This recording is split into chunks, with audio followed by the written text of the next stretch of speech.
ਤੁਸੀਂ ਸੁਣ ਰਹੇ ਹੋ ਕਿਤਾਬ ਆਦਿ ਬੀੜ ਬਾਰੇ, ਜਿਸ ਦੇ ਲੇਖਕ ਹਨ ਪ੍ਰੋਫੈਸਰ ਸਾਹਿਬ ਸਿੰਘ ਜੀ। ਪੰਜਵੇਂ ਭਾਗ ਵਿੱਚ ਸੁਣੋ ਆਦਿ ਬੀੜ ਦਾ ਪਹਿਲਾ ਪ੍ਰਕਾਸ਼, ਬੀੜ ਕਦੋਂ ਲਿਖੀ ਗਈ, ਆਦਿ ਬੀੜ ਦੀ ਜਿਲਦ ਅਤੇ ਬਾਣੀ ਦਾ ਉਤਾਰਾ ਕਿਵੇਂ ਹੋਇਆ। ਆਵਾਜ਼ ਗੁਰਜੰਟ ਸਿੰਘ ਰੂਪਵਾਲੀ। ਵਾਹਿਗੁਰੂ ਜੀ ਕਾ ਖਾਲਸਾ, ਵਾਹਿਗੁਰੂ ਜੀ ਕੀ ਫਤਿਹ। ਆਦਿ ਬੀੜ ਦਾ ਪਹਿਲਾ ਪ੍ਰਕਾਸ਼। ਬੀੜ ਕਦੋਂ ਲਿਖੀ ਗਈ? ਸੂਰਜ ਪ੍ਰਕਾਸ਼ ਅਨੁਸਾਰ। ਗੁਰਪ੍ਰਤਾਪ ਸੂਰਜ ਪ੍ਰਕਾਸ਼ ਦੇ ਕਰਤਾ ਕਵੀ ਸੰਤੋਖ ਸਿੰਘ ਜੀ ਆਦਿ ਬੀੜ ਦੇ ਲਿਖੇ ਜਾਣ ਦੀ ਥਿੱਤ ਬਾਰੇ ਲਿਖਦੇ ਹਨ। ਦੋਹਰਾ ਭਇਓ ਗ੍ਰੰਥ ਸਹਿਬ ਰੁਚਰ, ਭੋਗ ਪਾਏ ਬੇਹੇਤ, ਅਨਕ ਭਾਂਤ ਉਤਸ਼ਾਹ ਕੀ, ਤਿਆਰੀ ਕਰੀ ਸੁਚੇਤ। ਤੋਟਕ ਛੰਦ। ਬਹੁ ਕੀਨ ਤਿਹਾਵਲ ਮੇਲ ਭਇਓ, ਸਭ ਸੰਗਤ ਸਰੋਣ ਸੁਨਾਏ ਦਿਓ। ਅਬ ਗ੍ਰੰਥ ਸਪੂਰਨ ਹੋਏ ਗਇਓ, ਦਰਸੈ ਸਭ ਆਨ ਉਸ਼ਾਹ ਕੀਓ। ਨਰ ਨਾਰ ਆਨੰਦ ਬਿਲੰਦ ਕਰੇ, ਸਰ ਰਾਮ ਜਹਾਂ ਤਹ ਆਨ ਥਿਰੇ। ਲਗ ਧੁੰਦਬ ਬਾਜ ਨਫੀਰਨ ਸੋ, ਬੜ ਹੋਤ ਕੁਲਾਹਲ ਭੀਰਨ ਸੋ। ਉਤਸਾਹਤ ਸੰਗਤ ਆਵਤ ਹੈ, ਬਹੁ ਭਾਂਤ ਪ੍ਰਸਾਦ ਲਿਆਵਤ ਹੈ। ਫਲ ਫੂलन को निज हाथ धरे, शुभ चीर शरीर सबे पहरे। सब संगत ने दर्शन करियो, पग पंकज पै निज सीस धरियो। पुन जात पए निज धामन को, हर खंत लगे निज कामन को।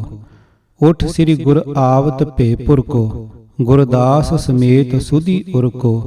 ले सांग सो ग्रंथ है आपन कै, हर मंदिर में बर थापन कै। होए पूज सदा इस थान बिखै, बहुरो समुदाय पढ़े सो लिखै। कवि जी लिखते हैं कि गुरु अर्जन साहब जी ने दरबार साहब विच बीड़ का प्रकाश करा दिता। अमृत वेले उठ के हजूर निवास अस्थान तो आउंदे सन। सारा दिन श्री दरबार साहब विच ही रहिंदे सन ते भाई गुरदास जी तो बाणी का पाठ सुनते सन। होर भी सिख प्रेम नाल आके दर्शन करते सन। ਥਾਂ ਥਾਂ ਇਹ ਖਬਰ ਪਸਰ ਗਈ ਕਿ ਸਾਰੀ ਬਾਣੀ ਦੀ ਬੀੜ ਗੁਰੂ ਅਰਜਨ ਸਾਹਿਬ ਜੀ ਨੇ ਤਿਆਰ ਕਰਾ ਕੇ ਉਸ ਦਾ ਪ੍ਰਕਾਸ਼ ਦਰਬਾਰ ਸਾਹਿਬ ਵਿੱਚ ਕੀਤਾ ਹੈ। ਦੂਰੋਂ ਦੂਰੋਂ ਸਿੱਖ ਦਰਸ਼ਨਾਂ ਨੂੰ ਆਉਣ ਲੱਗ ਪਏ। ਗੁਰੂ ਗ੍ਰੰਥ ਸਾਹਿਬ ਜੀ ਦੀ ਸਮਾਪਤੀ ਦੀ ਥਿੱਤ ਕਵੀ ਸੰਤੋਖ ਸਿੰਘ ਜੀ ਇਉਂ ਦੱਸਦੇ ਹਨ। ਸਵਈਆ ਸੰਮਤ 1661 ਹੈ, ਭਾਦੋਂ ਕੀ ਸੁਧੀ ਏਕਮ ਜਾਨੋ। ਗ੍ਰੰਥ ਸਮਾਪਤ ਸ੍ਰੀ ਗੁਰ ਕੀਨ, ਮਹਾ ਉਤਸ਼ਾਹ गुरु घर ठानो। संगत देश बदेशन की, सुन कै मन आनंद दीर्घ मानो। देखन आवत भाओ बंधावत, को लिखवावन को हितवानो। गुरबिलास अनुसार। पुस्तक गुरबिलास दे करता जी इस थित बारे इउं लिखते हैं। गुरदास बीड़ पर दस्खत करे, सम्मत लखियो अदक सुख भरे। सम्मत 16 सै सुखकारी, 160 तांके ऊपर धारी। भादरों सुधी एकम सुखदाई, श्री ग्रंथ भयो पूर सुहाई। तत्करे में सम्मत लिख धारा, दया सिंध किया पर उपकारा। उपर दसे दोहां लिखारियां ने गुरु ग्रंथ साहिब की समाप्ति की तारीख भादरों सुधी 1 सम्मत 1661 लिखी है। तवारीख गुरु खालसा दे करता ਗਿਆਨੀ ਗਿਆਨ ਸਿੰਘ ਨੇ ਸੰਮਤ 1661 ਹੀ ਦਿੱਤੀ ਹੈ, ਪਰ ਮਹੀਨਾ ਸਾਵਣ ਲਿਖਿਆ ਹੈ। ਖਾਸ ਥਿਤ ਤਰੀਕ ਕੋਈ ਨਹੀਂ ਦੱਸੀ। ਗੁਰੂ ਅਰਜਨ ਸਾਹਿਬ ਦੇ ਜੀਵਨ ਵਿੱਚ ਸ੍ਰੀ ਗੁਰੂ ਗ੍ਰੰਥ ਸਾਹਿਬ ਦੀ ਬੀੜ ਤਿਆਰ ਕਰਨ ਦਾ ਕੰਮ ਇਤਨਾ ਜ਼ਰੂਰੀ ਤੇ ਉੱਘਾ ਹੈ ਕਿ ਇਸ ਦੀ ਖਾਸ ਥਿਤ ਤਰੀਕ ਇਤਿਹਾਸ ਵਿੱਚ ਚੇਤੇ ਰਹਿਣੀ ਜ਼ਰੂਰੀ ਸੀ। ਗਿਆਨੀ ਗਿਆਨ ਸਿੰਘ ਜੀ ਨੇ ਇਸ ਪਾਸੇ ਵੱਲ ਕੁਝ ਬੇਪਰਵਾਹੀ ਜਿਹੀ ਕੀਤੀ ਜਾਪਦੀ ਹੈ, ਸੋ ਭਾਦਰੋਂ ਸੁਦੀ ਇੱਕ ਹੀ ਮੰਨਣਯੋਗ ਹੈ। ਭਾਈ ਗੁਰਦਾਸ ਜੀ ਅਨੁਸਾਰ ਜਿਹੜੀ ਆਦਿ ਬੀੜ ਭਾਈ ਗੁਰਦਾਸ ਜੀ ਨੇ ਲਿਖੀ ਸੀ, ਉਹ ਇਸ ਵੇਲੇ ਕਰਤਾਰਪੁਰ ਜ਼ਿਲ੍ਹਾ ਜਲੰਧਰ ਵਿੱਚ ਹੈ। ਗੁਰੂ ਹਰਗੋਬਿੰਦ ਸਾਹਿਬ ਜੀ ਦੇ ਪੋਤਰੇ ਬਾਬਾ ਧੀਰਮਲ ਜੀ ਦੀ ਸੰਤਾਨ ਦੇ ਕਬਜ਼ੇ ਵਿੱਚ ਚਲੀ ਆ ਰਹੀ ਹੈ। ਉਸ ਬੀੜ ਦੇ ਸ਼ੁਰੂ ਵਿੱਚ ਜਿੱਥੇ ਤਤਕਰੇ ਦਾ ਆਰੰਭ ਹੁੰਦਾ ਹੈ, ਬਾਣੀ ਦੇ ਲਿਖੇ ਜਾਣ ਦੀ ਥਿੱਤ ਇਉਂ ਦਿੱਤੀ ਹੈ। ਸੂਚੀ ਪੱਤਰ ਪੋਥੀ ਕਾ, तत्करा रागां का, सम्मत 1661 मिति भादों वधी एकम एक पोथी लिख पहुँचे। इस दा भाव यह है कि भाई गुरदास जी ਸਾਰੀ ਬਾਣੀ ਲਿਖ ਕੇ ਜਦੋਂ ਤਤਕਰਾ ਸ਼ੁਰੂ ਕਰਨ ਲੱਗੇ ਤਾਂ ਭਾਦੋਂ ਵਧੀ ਇੱਕ ਥਿੱਤ ਸੀ। ਓਪਰੀ ਨਜ਼ਰੇ ਇਉਂ ਜਾਪਦਾ ਹੈ ਕਿ ਸੂਰਜ ਪ੍ਰਕਾਸ਼ ਤੇ ਗੁਰਬਿਲਾਸ ਦੀ ਦੱਸੀ ਹੋਈ ਥਿੱਤ ਅਤੇ ਕਰਤਾਰਪੁਰ ਵਾਲੀ ਆਦ ਬੀੜ ਦੇ ਤਤਕਰੇ ਦੇ ਆਰੰਭ ਵਿੱਚ ਲਿਖੀ ਥਿੱਤ ਵਿੱਚ 2 ਹਫ਼ਤਿਆਂ ਦਾ ਫਰਕ ਹੈ। ਇਹ ਦਿਸਦਾ ਫਰਕ ਸਮਝਣ ਲਈ ਰਤਾ ਕੋ ਵਿਚਾਰ ਕਰਨੀ ਪਵੇਗੀ। ਮੂਲ ਬਾਣੀ ਤਾਂ ਭਾਦਰੋਂ ਵਧੀ 1 ਤੱਕ ਲਿਖੀ ਗਈ, ਅਗਾਂਹ ਹੁਣ ਤਤਕਰਾ ਲਿਖਣਾ ਸੀ। ਬਾਣੀ ਦੇ ਸਮਾਪਤ ਹੋਣ ਤੇ ਹੀ ਤਤਕਰਾ ਲਿਖਿਆ ਜਾ ਸਕਦਾ ਸੀ। ਤਤਕਰੇ ਵਿੱਚ ਸਫ਼ੇਵਾਰ ਹਰੇਕ ਸ਼ਬਦ ਦੀ ਪਹਿਲੀ ਤੁਕ ਦਾ ਕੁਝ ਹਿੱਸਾ ਦਿੱਤਾ ਗਿਆ ਹੈ। ਪਹਿਲਾਂ ਇਹ ਚੀਜ਼ ਮੂਲ ਬਾਣੀ ਵਿੱਚੋਂ ਵੇਖਣੀ ਸੀ, ਫਿਰ ਇਸ ਨੂੰ ਤਤਕਰੇ ਵਿੱਚ ਲਿਖਣਾ ਸੀ। ਸੋ ਇਹ ਕਾਫੀ ਲੰਮਾ ਤੇ ਮਿਹਨਤ ਦਾ ਕੰਮ ਸੀ। ਤਤਕਰੇ ਦੇ 54 ਕੁ ਸਫ਼ੇ ਹਨ। ਮਸਾਂ 4-5 ਸਫ਼ੇ ਹੀ ਇੱਕ ਦਿਨ ਵਿੱਚ ਲਿਖੇ ਜਾ ਸਕਦੇ ਸਨ। ਸਾਰੇ ਦੀ ਲਿਖਾਈ ਉੱਤੇ 10-11 ਦਿਨ ਜ਼ਰੂਰ ਲੱਗ ਗਏ ਹੋਣਗੇ।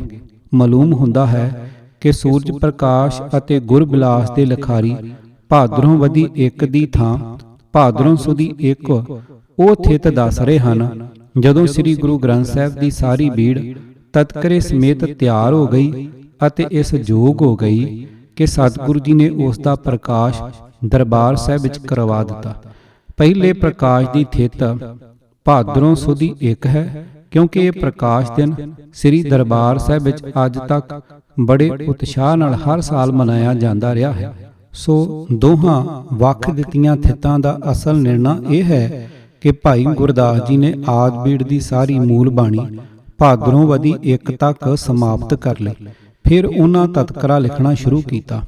ਭਾਦਰੋਂ ਸੁਦੀ 1 ਉਹ ਦਿਹਾੜਾ ਹੈ ਜਦੋਂ ਤਤਕਰੇ ਸਮੇਤ ਸਾਰੀ ਬੀੜ ਇਸ ਯੋਗ ਹੋ ਗਈ ਕਿ ਉਸ ਦਾ ਪ੍ਰਕਾਸ਼ ਸ੍ਰੀ ਦਰਬਾਰ ਸਾਹਿਬ ਵਿੱਚ ਹੋਇਆ। ਆਦ ਬੀੜ ਦੀ ਜਿਲਦ ਗੁਰਬਿਲਾਸ 6ਵੀਂ ਪਾਤਸ਼ਾਹੀ ਦਾ ਕਰਤਾ ਲਿਖਦਾ ਹੈ ਕਿ ਜਦੋਂ ਭਾਈ ਗੁਰਦਾਸ ਜੀ ਸਾਰੀ ਬੀੜ ਲਿਖ ਚੁੱਕੇ ਤਾਂ ਦੋਹਰਾ ਗੁਰਸਿੱਖ ਬੰਨੋ ਆਇਓ ਸੰਗਤ ਸਾਥ ਅਪਾਰ ਮਾਂਗਟ ਵਾਸੀ ਤਾਹੇ ਕੀ ਦਰਸ਼ਨ ਗੁਰੂ ਨਿਹਾਰ। ਚੌਪਈ ਕਾਰ ਭੇਟ ਆਗੇ ਗੁਰ ਧਾਰੀ ਕਰੀ ਬਿਨਤ ਗੁਰ ਅੰਚਰ ਭਾਰੀ। ਸ੍ਰੀ ਗੁਰ ਸਭ ਕਾ ਆਦਰ ਕੀਨੋ ਮਨ ਇੱਛਤ ਸਭ ਕੋ ਵਰ ਦੀਨੋ। ਬੰਨੋ ਕੋ ਨਿਜ ਸਿੱਖ ਗੁਰ ਜਾਨਾ ਸ੍ਰੀ ਗੁਰ ਤਾਕੋ ਬਚਨ ਬਖਾਨਾ। ਲਾਹੌਰ बीच बनो तुम जावो श्री ग्रंथ की जिल्त बनावो। कारीगर ए ठां अब नाही समा पाए सब इहाँ रिहाई। हाथ जोर बनो तब कहा एक बेनती मोह प्रभ आहा। हुक्म होए तो मांगट जावें संगत को दर्शन करवावें। गुर तब कहा एक निस बसना तिस सो करा जो गुर रसना। ਮਾਂਗਟ ਸਿਰਫ 1 ਰਾਤ ਰਹਿਣ ਦਾ ਬਚਨ ਦੇ ਕੇ ਭਾਈ ਬੰਨੋ ਬੀੜ ਲੈ ਕੇ ਸ੍ਰੀ ਅੰਮ੍ਰਿਤਸਰ ਤੋਂ ਤੁਰਨ ਦੀ ਤਿਆਰੀ ਕਰਨ ਲੱਗਾ। ਮਨ ਵਿੱਚ ਖਿਆਲ ਆਇਆ ਕਿ ਇਹ ਬੀੜ ਜਿਲਦ ਵੱਜ ਜਾਣ ਤੇ ਸਦਾ ਗੁਰੂ ਘਰ ਵਿੱਚ ਟਿਕੀ ਰਹੇਗੀ। ਹੋਰ ਸਿੱਖ ਇਸ ਉੱਤੋਂ ਬਾਣੀ ਕਿਵੇਂ ਲਿਖਿਆ ਕਰਨਗੇ, ਸੰਗਤ ਵਿੱਚ ਇਸ ਦਾ ਪ੍ਰਚਾਰ ਕਿਵੇਂ ਹੋਇਆ ਕਰੇਗਾ, ਤਾਂ ਤੇ ਕੋਈ ਐਸਾ ਯਤਨ ਹੋਵੇ ਜਿਸ ਨਾਲ ਇਸ ਬੀੜ ਤੋਂ ਇੱਕ ਹੋਰ ਉਤਾਰਾ ਹੋ ਸਕੇ। ਗੁਰੂ ਜੀ ਨੇ ਸਿਰਫ ਮਾਂਗਟ ਬਾਰੇ 1 ਰਾਤ ਦਾ ਇਕਰਾਰ ਲਿਆ ਹੈ, ਰਸਤੇ ਦਾ ਕੋਈ ਜ਼ਿਕਰ ਨਹੀਂ ਚੱਲਿਆ। ਕਿਉਂ ਨਾ ਰਸਤੇ ਵਿੱਚ ਹੀ ਉਤਾਰਾ ਹੋ ਜਾਏ। ਇਹ ਵਿਚਾਰ ਕੇ ਭਾਈ ਬੰਨੂ ਨੇ ਲਿਖਾਰੀ ਲੈ ਲਏ, ਲਿਖਣ ਦੀ ਸਮੱਗਰੀ ਦਾ ਪ੍ਰਬੰਧ ਕਰ ਲਿਆ ਤੇ 5-5 ਕੋਹ ਦਾ ਪੜਾਅ ਕਰਕੇ ਰਾਹ ਵਿੱਚ ਬਾਕੀ ਸਮਾਂ ਬਾਣੀ ਦੇ ਉਤਾਰੇ ਉੱਤੇ ਖਰਚ ਕਰਨਾ ਸ਼ੁਰੂ ਕੀਤਾ। ਇਸ ਤਰ੍ਹਾਂ ਮਾਂਗਟ ਤੋਂ ਮੁੜ ਕੇ ਲਾਹੌਰ ਅੱਪੜਨ ਤੱਕ ਸਾਰਾ ਉਤਾਰਾ ਕਰ ਲਿਆ। ਗੁਰਬਿਲਾਸ ਦਾ ਕਰਤਾ ਲਿਖਦਾ ਹੈ ਦੋਹਰਾ ਸੁਦਾ ਸਰੋਵਰ ਤੇ ਚੱਲਿਓ ਮਨ ਮੈਂ ਕੀਓ ਵਿਚਾਰ।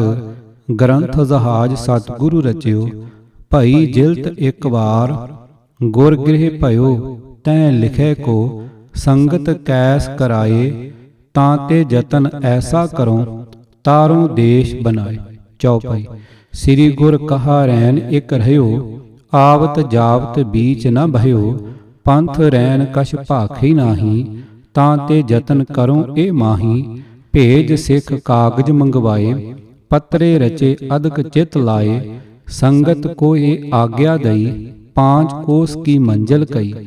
संगत सिख लिखे मन लाई रैन दिवस ने बिलम लगाई।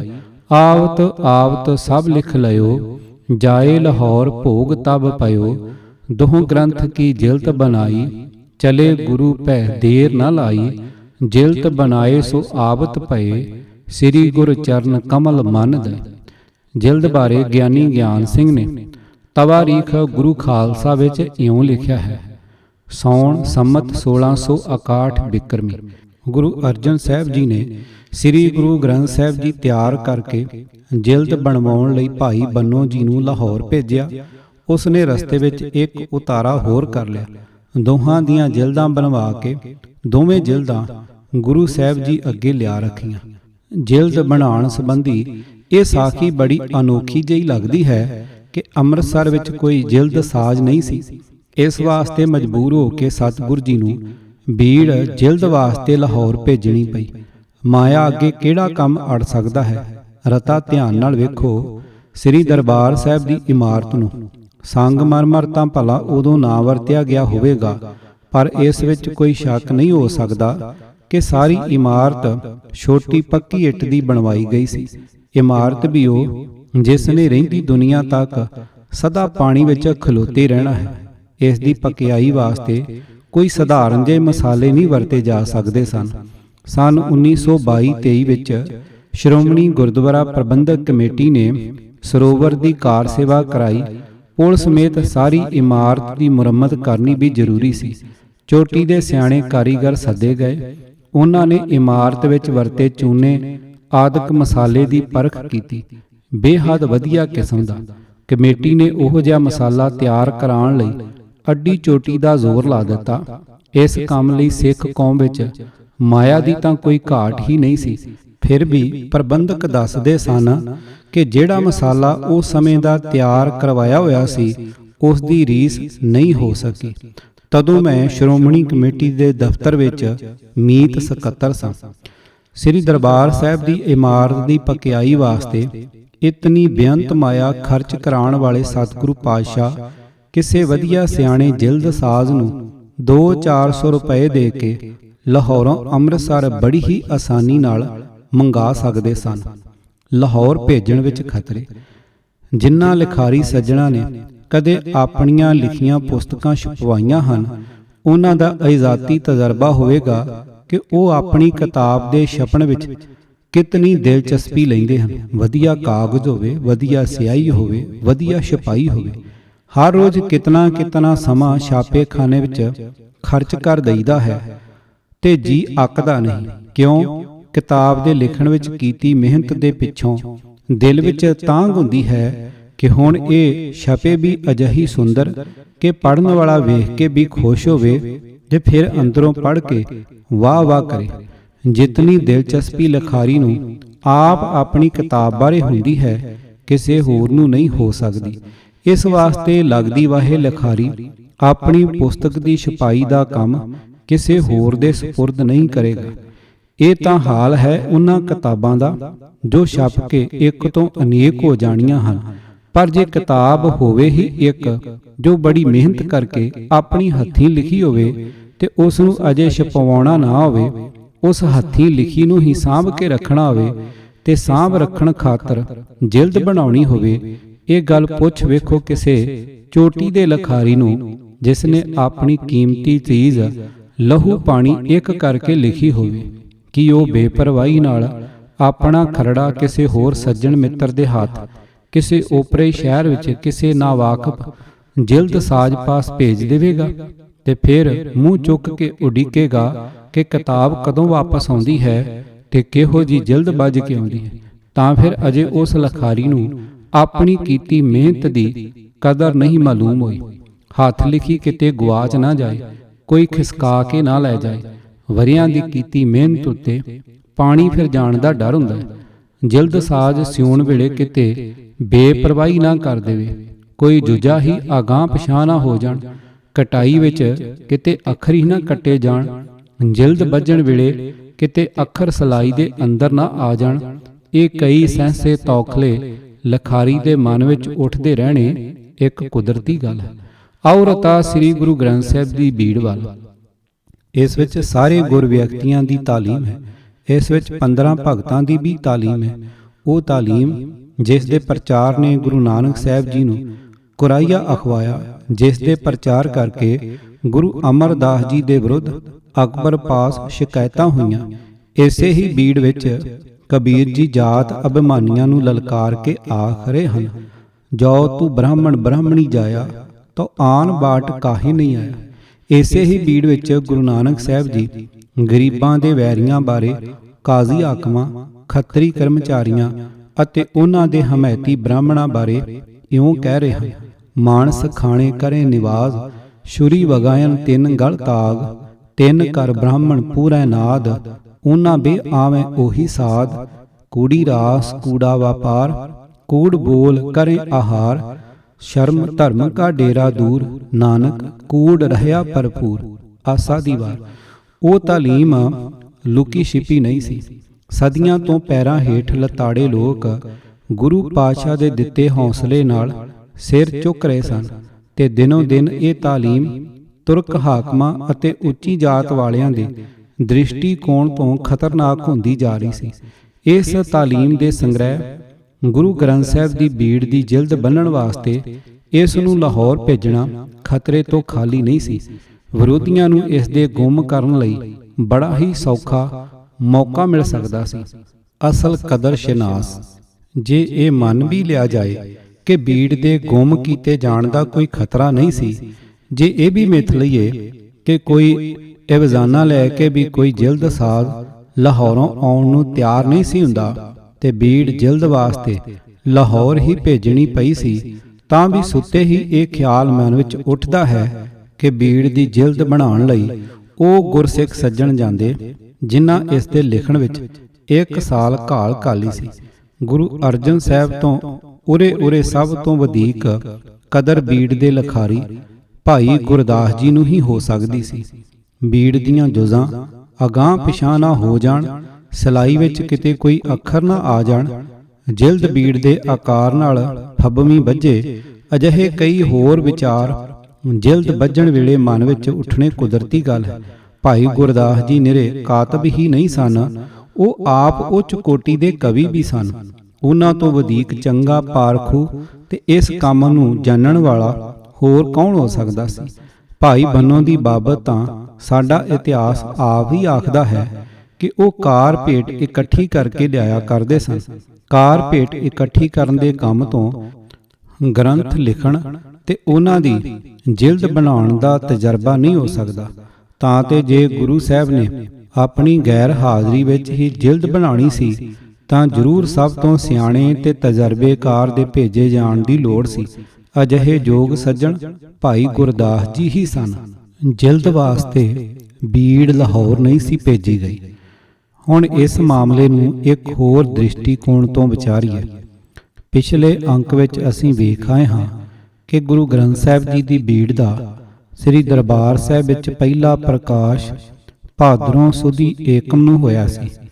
ਇਹ ਮਿਥ ਲੈਣਾ ਕਿ ਜਿਲਦ ਵੱਜਣ ਤੋਂ ਪਹਿਲਾਂ ਹੀ ਪ੍ਰਕਾਸ਼ ਕੀਤਾ ਗਿਆ ਸੀ, ਜਦੋਂ ਕਿ ਅਜੇ ਬੀੜ ਦੀਆਂ ਜੁਜ਼ਾਂ ਵੱਖ-ਵੱਖ ਸਨ, ਇੱਕ ਹਾਸੋਹੀਣੀ ਗੱਲ ਹੈ।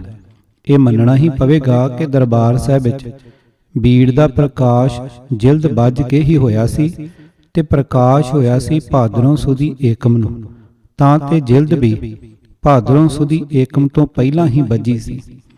ਪਰ ਪਿੱਛੇ ਅਸੀਂ ਇੱਕ ਹੋਰ ਗੱਲ ਵੀ ਵੇਖ ਆਏ ਹਾਂ, ਉਹ ਇਹ ਕਿ ਭਾਈ ਗੁਰਦਾਸ ਜੀ ਨੇ ਬੀੜ ਦੀ ਸਾਰੀ ਮੂਲ ਬਾਣੀ ਲਿਖ ਕੇ ਭਾਦਰੋਂ ਵਧੀ ਏਕਮ ਨੂੰ ਤਤਕਰਾ ਲਿਖਣਾ ਸ਼ੁਰੂ ਕੀਤਾ ਸੀ।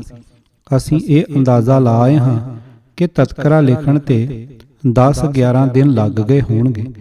ਆਖਰ ਫੂਕ ਮਾਰਿਆਂ ਤਾਂ ਇਹ ਕੰਮ ਨਹੀਂ ਸੀ ਹੋ ਗਿਆ। ਇਸ ਤਰ੍ਹਾਂ ਵੀ ਭਾਦਰੋਂ ਵਧੀ 10 ਨੂੰ ਬੀੜ ਦੀ ਸਾਰੀ ਲਿਖਾਈ ਮੁੱਕੀ। ਸਾਖੀ ਅਨੁਸਾਰ ਹੁਣ ਲਾਹੌਰ ਤੋਂ ਜਿਲਦ ਬਣਾਉਣ ਲਈ ਬੀੜ ਭਾਈ ਬੰਨੋ ਨੂੰ ਸੌਂਪੀ ਗਈ ਤੇ ਭਾਈ ਬੰਨੋ ਗੁਰੂ ਸਾਹਿਬ ਨੂੰ ਦੱਸਣ ਤੋਂ ਬਿਨਾਂ ਹੀ ਬੀੜ ਮਾਂਗਟ ਨੂੰ ਲੈ ਤੁਰਿਆ। ਅੰਮ੍ਰਿਤਸਰ ਤੋਂ ਮਾਂਗਟ ਦੀ ਕਿਤਨੀ ਵਿੱਥ ਹੋਵੇਗੀ? 150 ਮੀਲਾਂ ਦੇ ਕਰੀਬ। 120 ਕੋਹ ਬਣੇ। ਚਲੋ 100 ਕੋਹ ਗਿਣ ਲਵੋ। ਭਾਈ ਬੰਨੋ ਨੇ ਬੀੜ ਦਾ ਇੱਕ ਉਤਾਰਾ ਕਰਾਉਣ ਦੀ ਖਾਤਰ ਹਰ ਰੋਜ਼ ਦਾ 5 ਕੋਹ ਸਫ਼ਰ ਕਰਨਾ ਸ਼ੁਰੂ ਕੀਤਾ। ਵਾਪਸੀ ਤੇ ਲਾਹੌਰ ਅੱਪੜਨ ਤੱਕ ਸਾਰਾ ਉਤਾਰਾ ਮੁਕੰਮਲ ਹੋਇਆ ਤੇ ਦੋਹਾਂ ਬੀੜਾਂ ਦੀਆਂ ਜਿਲਦਾਂ ਕਰਾਈਆਂ ਗਈਆਂ। ਲਾਹੌਰੋਂ ਉਰੇ ਰੋਜ਼ਾਨਾ 5 ਕੋ ਪੈਂਡਾ ਕਰਨ ਦੀ ਲੋੜ ਨਾ ਰਹੀ। ਇਤਨਾ ਸਫ਼ਰ ਬਹੁਤ ਛੇਤੀ ਮੁਕਾ ਲਿਆ ਹੋਵੇਗਾ। ਅੰਮ੍ਰਿਤਸਰ ਤੋਂ ਮਾਂਗਟ ਤੇ ਮਾਂਗਟ ਤੋਂ ਵਾਪਸ ਅੰਮ੍ਰਿਤਸਰ ਤੱਕ ਕਰਤਾ ਗੁਰਬਿਲਾਸ ਅਨੁਸਾਰ 35 ਕੁ ਦਿਨ ਜ਼ਰੂਰ ਲੱਗ ਗਏ। ਅਸਾਂ ਹੁਣ ਹਿਸਾਬ ਲਾਇਆ ਸੀ ਕਿ ਭਾਈ ਬੰਨੋ ਅੰਮ੍ਰਿਤਸਰ ਤੋਂ ਭਾਦਰੋਂ ਵਧੀ 10 ਨੂੰ ਤੁਰੇ। ਮਾਂਗਟ ਤੱਕ ਜਾਣ ਆਉਣ ਵਿੱਚ 35 ਦਿਨ ਲੱਗੇ। ਇਸ ਹਿਸਾਬ ਤਾਂ ਭਾਦਰੋਂ ਸੁਦੀ ਏਕਮ ਦੇ ਥਾਂ ਅਸੂ ਸੁਦੀ ਏਕਮ ਤੋਂ ਵੀ ਦੂਰ ਅਗਾਂਹ ਲੰਘ ਗਏ। ਫਿਰ ਜਿਲਦ ਬੱਝ ਕੇ ਆਈ ਬੀੜ ਦਾ ਪਹਿਲਾ ਪ੍ਰਕਾਸ਼ ਭਾਦਰੋਂ ਸੁਦੀ ਏਕਮ ਨੂੰ ਕਿਵੇਂ ਹੋ ਗਿਆ। ਪਹਿਲੇ ਪ੍ਰਕਾਸ਼ ਦੀ ਇਸ ਸਥਿਤ ਤੋਂ ਅਸੀਂ ਰਤਾ ਵੀ ਅਗਾਂਹ ਪਿਛਾਂ ਨਹੀਂ ਹੋ ਸਕਦੇ। ਸੋ ਮੰਨਣਾ ਹੀ ਪਵੇਗਾ ਕਿ ਜਿਲਦ ਬਣਾਉਣ ਲਈ ਬੀੜ ਲਾਹੌਰ ਨਹੀਂ ਭੇਜੀ ਗਈ ਸੀ। ਇੱਕ ਗੱਲ ਹੋਰ ਵੀ ਹੈ, ਅੰਮ੍ਰਿਤਸਰ ਤੋਂ ਲਾਹੌਰ 33 ਮੀਲ ਦੀ ਵਿੱਥ ਤੇ ਹੈ। ਸਾਖੀ ਅਨੁਸਾਰ ਸਤਿਗੁਰੂ ਜੀ ਨੇ ਭਾਈ ਬੰਨੋ ਨੂੰ ਬੀੜ ਦੇ ਕੇ ਲਾਹੌਰ ਭੇਜਿਆ। ਲਾਹੌਰ ਜਾਣ ਆਉਣ ਵਿੱਚ ਵੱਧ ਤੋਂ ਵੱਧ 4 ਦਿਨ ਲੱਗਣੇ ਸਨ। ਜਲਦ ਕਰਾਉਣ ਲਈ 2 ਦਿਨ ਲਾਹੌਰ ਲੱਗ ਗਏ। 7ਵੇਂ ਦਿਨ ਨੂੰ ਅੰਮ੍ਰਿਤਸਰ ਵਾਪਸ ਆ ਜਾਣਾ ਸੀ, ਪਰ ਭਾਈ ਬੰਨੋ ਆਇਆ 35 ਦਿਨ ਲਾ ਕੇ। ਇੱਕੋ ਇੱਕ ਬੀੜ ਸੀ ਜੋ 1 ਸਾਲ ਦੀ ਬੜੀ ਮਿਹਨਤ ਨਾਲ ਤਿਆਰ ਹੋਈ ਸੀ। ਅੰਮ੍ਰਿਤਸਰ ਵਿੱਚ ਭਾਈ ਬੰਨੋ ਦੀ ਕਿਸੇ ਨੂੰ ਉੱਗ ਸੁੱਗ ਹੀ ਨਹੀਂ ਸੀ ਕਿ ਲਾਹੌਰ ਜਾ ਕੇ ਕਿੱਥੇ ਅਟਕ ਗਿਆ। ਕਿ 1 ਮਹੀਨੇ ਦੀ ਇਸ ਹਾਲਤ ਨੇ ਭਾਈ ਗੁਰਦਾਸ ਜੀ ਤੇ ਬਾਬਾ ਬੁੱਢਾ ਜੀ ਵਰਗੇ ਸਿੱਖਾਂ ਦੇ ਮਨਾਂ ਵਿੱਚ ਕੋਈ ਘਬਰਾਹਟ ਪੈਦਾ ਨਾ ਕੀਤੀ। ਕਿ ਕੋਈ ਭਾਲ ਸ਼ੁਰੂ ਨਾ ਹੋਈ ਕਿ ਭਾਈ ਬੰਨੋ ਨੂੰ ਕੀ ਹੋ ਗਿਆ ਤੇ ਉਹ ਕਿੱਥੇ ਗੁੰਮ ਗਿਆ। ਇਹ ਇੱਕ ਐਸਾ ਮਾਮਲਾ ਸੀ ਜਿਸ ਨੂੰ ਬੇਪਰਵਾਹੀ ਦੀ ਨਜ਼ਰ ਨਾਲ ਨਹੀਂ ਵੇਖਿਆ ਜਾ ਸਕਦਾ ਸੀ। ਪਰ ਬੀੜ ਦੇ ਕੇ ਭਾਈ ਬੰਨੋ ਨੂੰ ਮਾਂਗਟ ਤੋਰ ਦੇਣ ਵਾਲੇ ਇਤਿਹਾਸਕਾਰ ਨੇ ਇਹ ਕਿਤੇ ਵੀ ਨਹੀਂ ਲਿਖਿਆ ਕਿ ਉਸ ਦੀ ਬਹੁਤ ਲੰਬੀ ਦੇਰੀ ਨੇ ਅੰਮ੍ਰਿਤਸਰ ਦੀਆਂ ਸਿੱਖ ਸੰਗਤਾਂ ਵਿੱਚ ਤੌਖਲਾ ਪੈਦਾ ਕਰ ਦਿੱਤਾ। ਅਸਲ ਗੱਲ ਤਾਂ ਇਹ ਹੈ ਕਿ ਬੀੜ ਅੰਮ੍ਰਿਤਸਰ ਤੋਂ ਬਾਹਰ ਕਿਤੇ ਭੇਜੀ ਹੀ ਨਹੀਂ ਗਈ ਸੀ। ਤੌਖਲੇ ਦਾ ਅਵਸਰ ਹੀ ਪੈਦਾ ਨਹੀਂ ਹੋ ਸਕਦਾ ਸੀ। ਬੀੜ ਦੇ ਮਾਂਗਟ ਭੇਜੇ ਜਾਣ ਬਾਰੇ ਕਵੀ ਸੰਤੋਖ ਸਿੰਘ ਦੀ ਦਿੱਤੀ ਸਾਖੀ ਅਸੀਂ ਪਿੱਛੇ ਵੇਖ ਆਏ ਹਾਂ ਕਿ ਆਦ ਬੀੜ ਦੀ ਜਿਲਦ ਬਣਾਉਣ ਵਾਸਤੇ ਉਸ ਨੂੰ ਲਾਹੌਰ ਭੇਜਣ ਦੀ ਸਾਖੀ ਮੰਨਣ ਦੇ ਰਾਹ ਵਿੱਚ ਕਈ ਔਕੜਾਂ ਹਨ। ਹੋ ਸਕਦਾ ਹੈ ਕਿ ਸੂਰਜ ਪ੍ਰਕਾਸ਼ ਦੇ ਕਰਤਾ ਕਵੀ ਸੰਤੋਖ ਸਿੰਘ ਜੀ ਨੂੰ ਵੀ ਇਹ ਸਾਖੀ ਜਚੀ ਨਾ ਹੋਵੇ। ਤਾਈਓ ਉਹਨਾਂ ਆਪਣੇ ਗ੍ਰੰਥ ਵਿੱਚ ਲਾਹੌਰੋਂ ਜਿਲਦ ਬਣਾਉਣ ਵਾਲੀ ਗੱਲ ਨੂੰ ਮੁੱਖ ਨਹੀਂ ਰੱਖਿਆ। ਸੰਤੋਖ ਸਿੰਘ ਜੀ ਦੇ ਲਿਖੇ ਅਨੁਸਾਰ ਜਦੋਂ ਭਾਈ ਗੁਰਦਾਸ ਜੀ ਨੇ ਗੁਰੂ ਗ੍ਰੰਥ ਸਾਹਿਬ ਜੀ ਦੀ ਸਾਰੀ ਬੀੜ ਮੁਕੰਮਲ ਕਰ ਲਈ ਤਾਂ ਗੁਰੂ ਅਰਜਨ ਸਾਹਿਬ ਜੀ ਨੇ ਦਰਬਾਰ ਸਾਹਿਬ ਵਿੱਚ ਉਸ ਦਾ ਪ੍ਰਕਾਸ਼ ਕਰਾਇਆ। ਇਹ ਸੁਣ ਕੇ ਸਿੱਖ ਦੂਰੋਂ ਨੇੜਿਓਂ ਹਰ ਥਾਂ ਤੋਂ ਦਰਸ਼ਨ ਕਰਨ ਲਈ ਅੰਮ੍ਰਿਤਸਰ ਆਉਣ ਲੱਗ ਪਏ। ਮਾਂਗਟ ਜ਼ਿਲ੍ਹਾ ਗੁਜਰਾਤ ਦੇ ਰਹਿਣ ਵਾਲੇ ਭਾਈ ਬੰਨੋ ਜੀ ਵੀ ਆਪਣੇ ਇਲਾਕੇ ਦੀ ਸੰਗਤ ਨੂੰ ਨਾਲ ਲੈ ਕੇ ਦਰਸ਼ਨ ਕਰਨ ਸ੍ਰੀ ਅੰਮ੍ਰਿਤਸਰ ਆਏ ਤੇ ਕਈ ਦਿਨ ਇੱਥੇ ਟਿਕੇ ਰਹੇ। ਕਵੀ ਜੀ ਲਿਖਦੇ ਹਨ, ਦੋਹਰਾ ਮਾਂਗਟ ਵਾਸੀ ਸਿੱਖ ਜੋ ਬੰਨੋ ਜਿਸ ਕੋ ਨਾਮ ਬਹੁ ਸੰਗਤ ਲੈ ਸੰਗ ਨਿਜ ਦਰਸੈ ਗੁਰ ਅਬਰਾਮ ਚੌਪਈ ਸਭ ਸੰਗਤ ਨੇ ਦਰਸ਼ਨ ਕੀਨਸ ਸੁਨੇ ਗ੍ਰੰਥ ਸਾਹਿਬ ਹਿਤ ਦੀਨਸ ਕੇਤਕ ਦਿਨ ਬਾਸੇ ਗੁਰ ਤੀਰ ਲਿਏ ਸੰਗ ਸੰਗਤ ਕੀ ਭੀਰ। ਜਦੋਂ ਮਾਂਗੜ ਦੀ ਸੰਗਤ ਵਾਪਸ ਜਾਣ ਲੱਗੀ ਤਾਂ ਭਾਈ ਬੰਨੋ ਨੇ ਗਲ ਵਿੱਚ ਪੱਲਾ ਪਾ ਕੇ ਸਤਿਗੁਰੂ ਜੀ ਅੱਗੇ ਬੇਨਤੀ ਕੀਤੀ ਕਿ ਇਹ ਬੀੜ ਉਸ ਇਲਾਕੇ ਦੇ ਸਿੱਖਾਂ ਨੂੰ ਦਰਸ਼ਨ ਕਰਾਉਣ ਲਈ ਕੁਝ ਦਿਨਾਂ ਵਾਸਤੇ ਮੰਗਵੀਂ ਦਿਓ। ਗੁਰੂ ਅਰਜਨ ਸਾਹਿਬ ਸੋਚੀ ਪੈ ਗਏ। ਇੱਕੋ ਇੱਕ ਬੀੜ ਸੀ, ਪਰ ਨਾ ਕੀਤਿਆਂ ਸਿੱਖ ਦਾ ਨਰਾਦਰ ਹੁੰਦਾ ਸੀ। ਭਾਈ ਬੰਨੋ ਪਾਸੋਂ ਇਕਰਾਰ ਲਿਆ ਕਿ ਮਾਂਗਟ ਇੱਕੋ ਰਾਤ ਟਿਕਣਾ ਤੇ ਬੀੜ ਉਸ ਦੇ ਹਵਾਲੇ ਕਰ ਦਿੱਤੀ। ਭਾਈ ਬੰਨੋ ਨੇ ਅੰਮ੍ਰਿਤਸਰੋਂ ਨਿਕਲ ਕੇ ਮਨ ਵਿੱਚ ਸੋਚਿਆ ਕਿ ਕੋਈ ਐਸਾ ਯਤਨ ਕਰੀਏ ਜਿਸ ਨਾਲ ਬੀੜ ਦਾ ਉਤਾਰਾ ਹੋ ਸਕੇ। ਇਕਰਾਰ ਤਾਂ ਸਿਰਫ ਇਹੀ ਸੀ ਕਿ ਮਾਂਗਟ ਇੱਕੋ ਰਾਤ ਟਿਕਣਾ ਹੈ, ਕਿਤਨਾ ਪੈਂਡਾ ਹਰ ਰੋਜ਼ ਮੁਕਾਣਾ ਹੈ, ਇਸ ਗੱਲ ਦਾ ਕੋਈ ਜ਼ਿਕਰ ਹੀ ਨਹੀਂ ਚੱਲਿਆ ਸੀ। ਸੋ ਭਾਈ ਸਾਹਿਬ ਨੇ ਕਈ ਲਖਾਰੀ ਲੈ ਲਏ, ਕਾਗਜ਼ ਆਦਿ ਲਿਖਣ ਦੀ ਸਮੱਗਰੀ ਵੀ ਇਕੱਠੀ ਕਰ ਲਈ ਤੇ ਰੋਜ਼ਾਨਾ ਸਿਰਫ ਇੱਕ ਕੋਹ ਦੀ ਮੰਜ਼ਲ ਕਰਨੀ ਸ਼ੁਰੂ ਕਰ ਦਿੱਤੀ। ਇਸ ਤਰ੍ਹਾਂ ਜਦੋਂ ਭਾਈ ਬੰਨੋ ਦਾ ਸਾਰਾ ਸਾਥ ਮਾਂਗਟ ਅਪੜਿਆ ਤਾਂ ਅੱਧੀ ਬੀੜ ਦਾ ਉਤਾਰਾ ਹੋ ਗਿਆ। ਕਵੀ ਸੰਤੋਖ ਸਿੰਘ ਜੀ ਲਿਖਦੇ ਹਨ, ਭਇਓ ਤਿਆਰ ਗੁਰ ਅੰਚਰ ਡਾਰੀ बिनती श्री गुर अगर उचारी, नाम गरीब निवाज तुम्हारा, निस बासर ठानत उपकारा। कल के नरन उदाहरण कारण, सम जहाज के ग्रंथ सुधारन। सब दासन को राखत मानु, मन बांछत देह कृपा निधानु। दीजै ग्रंथ सैब हम मांगा, सब सिखन को मन अनुरागा। देश बिखै संगत समुदाई, दर्शन करियो चहत हित लाई। आबलो लिखियो गयो नहीं दूजा, जिसले जाहें करें तेहें पूजा। सब संगत की है ए बिनती, घर ते चलत करी हम गिनती। सुन श्री अर्जन हृदय बिचारी, ए जाचन इन कीनस भारी। किम हम दें सके एक होवा, नह दे सिख मान को खोवा। दूजे लिखियो जाए इस जैसे, तो सुखान द्यों ए लैसे। अब तो त्यार एक ही है, किस प्रकार ए सिख सो कहे। इत तो संगत को मोहरेली, आए संग बो होए सकेली। दूजे प्रेमी आहे महाना, नह दे तो हाथ होए माना। कितक काल तूषण भगवंते, देह के नहीं हृदय चितवंते। पुन बोले श्री गुरु गोसाई, बिखम बात ए बन्नो पाई। बिनती करत रह्यो होए ठांडो, लैबे ग्रंथ प्रेम उर बाडो। अह एक किम दियो न जाई, तब तेरो मान सो कट जाई। अन बन बनी कहे क्या तोही, अब सुन लेहो नीक जिम होही।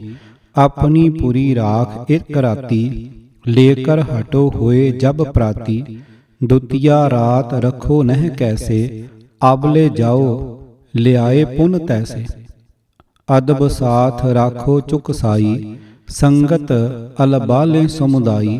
एम कह दियो ग्रंथ ले चाला, संगत जिसके सांग बिसाला। निक्स गुरुपुर हृदय विचारा, किम ए लिखियो जाए अब सारा। एक निशा गुर आयस पनी, लिखियो जाए किम है अनबनी। तब विचार उर मैं होए आवा, डेरा करें कोस एक ठावा। तबे लखारी दिए लगाए, लिखो शताबी अर समुदाय।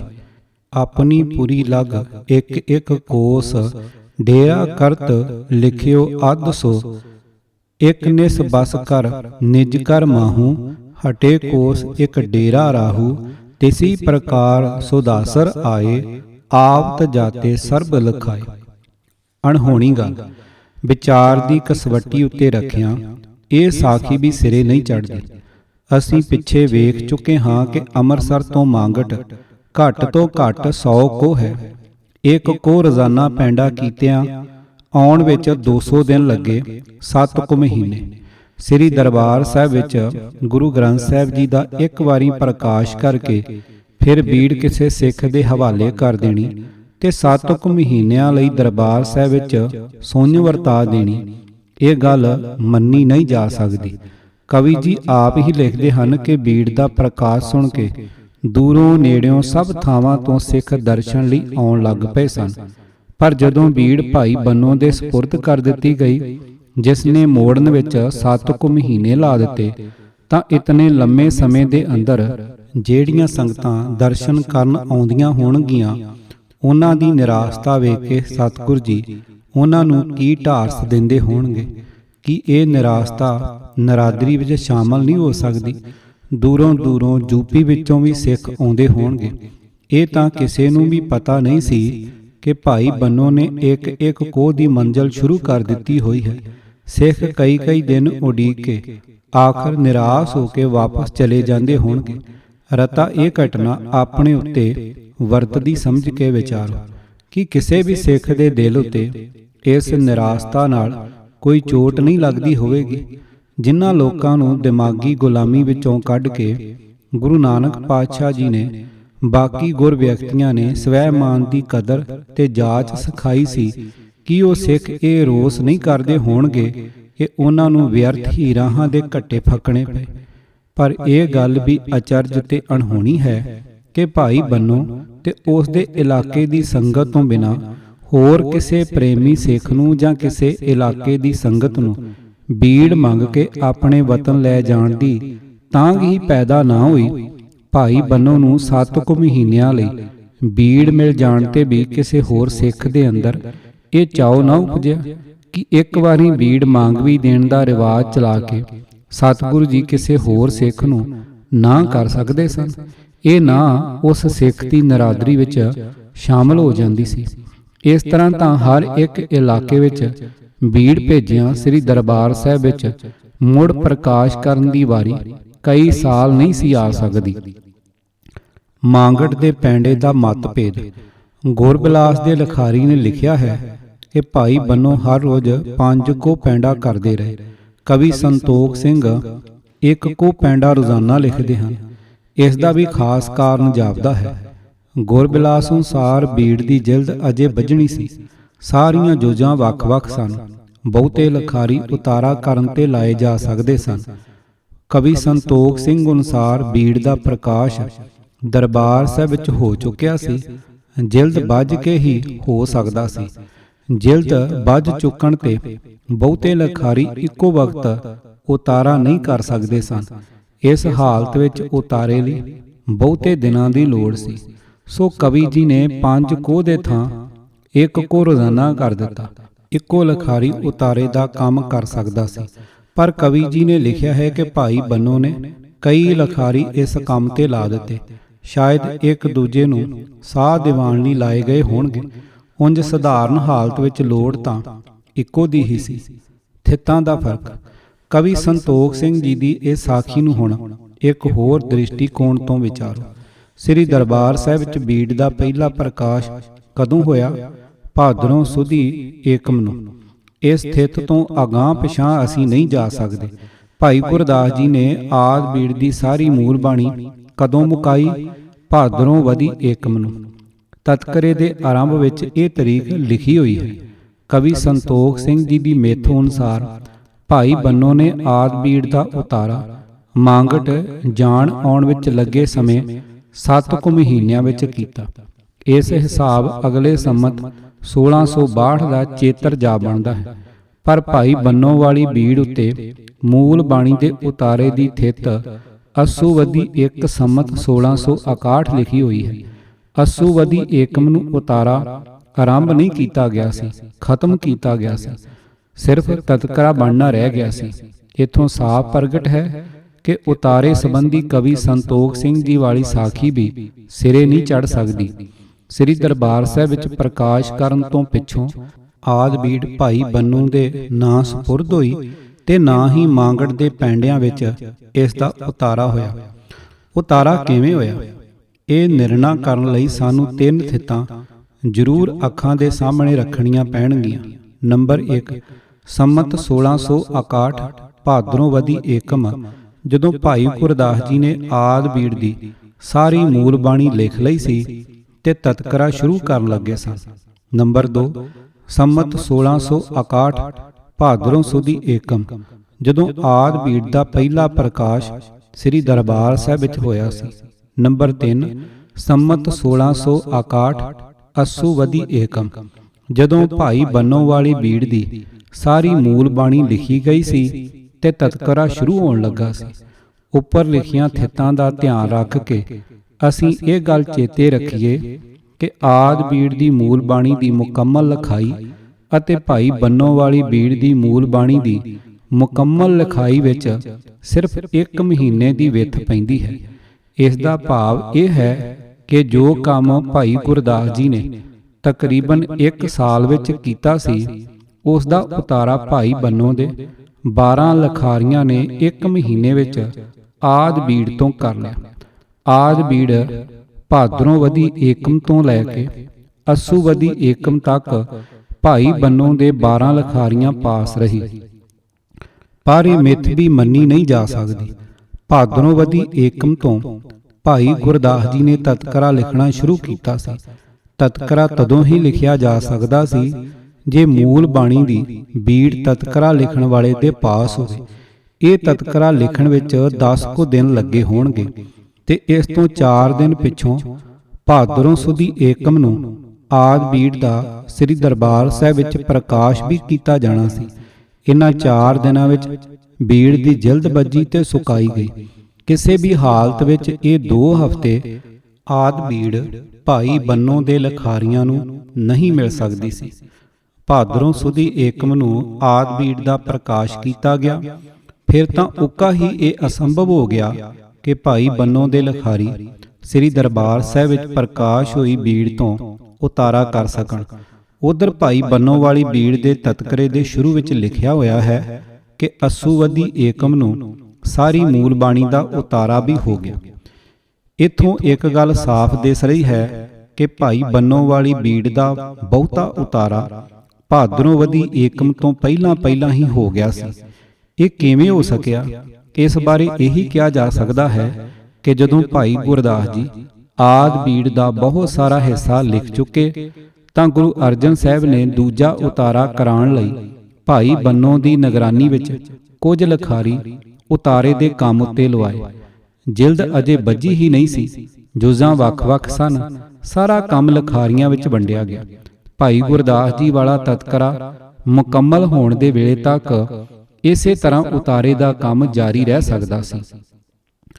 ਇੱਥੇ ਇੱਕ ਨਿੱਕਾ ਜਿਹਾ ਇਤਰਾਜ਼ ਉੱਠਦਾ ਹੈ ਕਿ ਆਦਿ ਬੀੜ ਦਾ ਪ੍ਰਕਾਸ਼ ਭਾਦਰੋਂ ਸੁਦੀ ਏਕਮ ਨੂੰ ਹੋ ਜਾਣ ਤੇ ਭਾਈ ਬੰਨੋ ਦੇ ਲਖਾਰੀ ਬਾਕੀ ਰਹਿੰਦੀ ਬਾਣੀ ਦਾ ਉਤਾਰਾ ਕਿਵੇਂ ਕਰ ਸਕੇ? ਇਸ ਇਤਰਾਜ਼ ਦਾ ਹੱਲ ਇਹੀ ਹੈ ਕਿ ਜਿਨ੍ਹਾਂ ਲਿਖਤਾਂ ਉੱਤੋਂ ਭਾਈ ਗੁਰਦਾਸ ਜੀ ਆਦਿ ਬੀੜ ਲਿਖ ਰਹੇ ਸਨ, ਜਦੋਂ ਆਦਿ ਬੀੜ ਦੀ ਜਿਲਦ ਬੱਝ ਗਈ ਤਦੋਂ ਭਾਈ ਬੰਨੋ ਦੇ ਲਖਾਰੀਆਂ ਨੇ ਵੀ ਬਾਕੀ ਦਾ ਉਤਾਰਾ ਉਹਨਾਂ ਹੀ ਲਿਖਤਾਂ ਤੋਂ ਕਰ ਲਿਆ।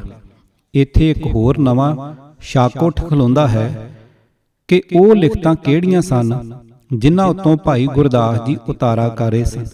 ਗਿਆਨੀ ਗਿਆਨ ਸਿੰਘ ਜੀ ਲਿਖਦੇ ਹਨ ਕਿ ਗੁਰੂ ਅਰਜਨ ਸਾਹਿਬ ਨੇ ਜਦ ਕਈ ਬਰਸ ਵਿੱਚ 4 ਗੁਰੂਆਂ ਦੀ ਤੇ ਆਪਣੀ ਬਾਣੀ ਸਿਲਸਿਲੇਵਾਰ ਕਾਇਮ ਕਰ ਲਈ ਤਾਂ ਅੰਮ੍ਰਿਤਸਰ ਤੀਰਥ ਤੋਂ ਪੂਰਬ ਵੱਲ ਮੀਲ ਭਰ ਰਮਣੀਕ ਜੰਗਲ ਸੁੰਦਰ ਬਨ ਬੇਰੀਆਂ ਦਾ ਵੇਖ ਕੇ ਜਿੱਥੇ ਬੈਠ ਕੇ ਸੁਖਮਣੀ ਰਚੀ ਸੀ, ਇੱਕ ਛੱਪੜ ਦੇ ਕੰਢੇ ਜਿਸ ਦਾ ਨਾਮ ਹੁਣ ਰਾਮਸਰ ਹੈ, ਤੰਬੂ ਕਨਾਤ ਲਗਵਾ ਕੇ ਆਪ ਤਾਂ ਗੁਰੂ ਜੀ ਕਨਾਤ ਅੰਦਰ ਬੈਠ ਕੇ ਸ਼ਬਦ ਉਚਾਰਦੇ ਰਹੇ ਤੇ ਬਾਹਰ ਭਾਈ ਗੁਰਦਾਸ ਜੀ ਬੈਠੇ ਲਿਖਦੇ ਰਹੇ।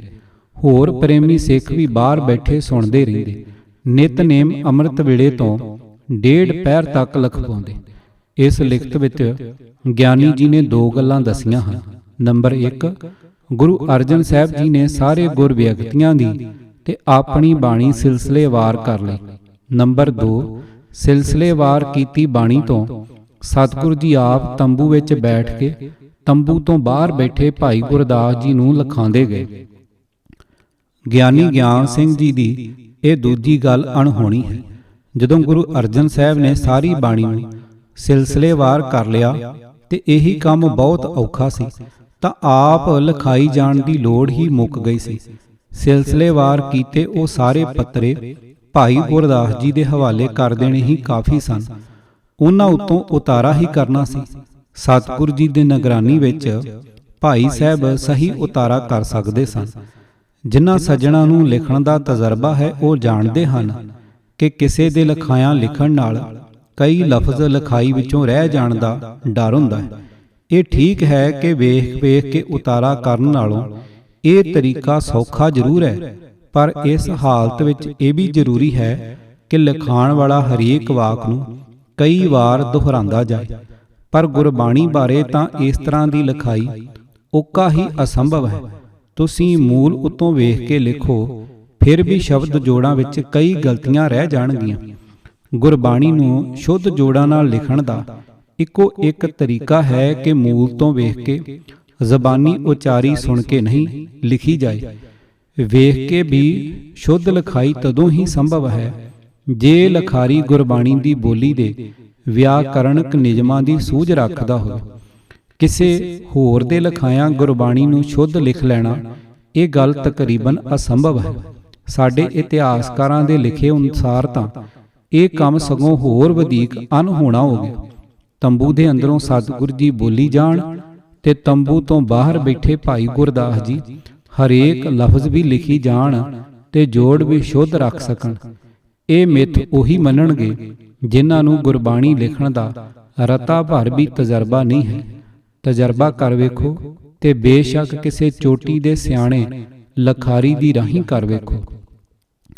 ਉਂਝ ਇੱਥੇ ਗੁੰਝਲ ਵਾਲੀ ਕੋਈ ਗੱਲ ਨਹੀਂ।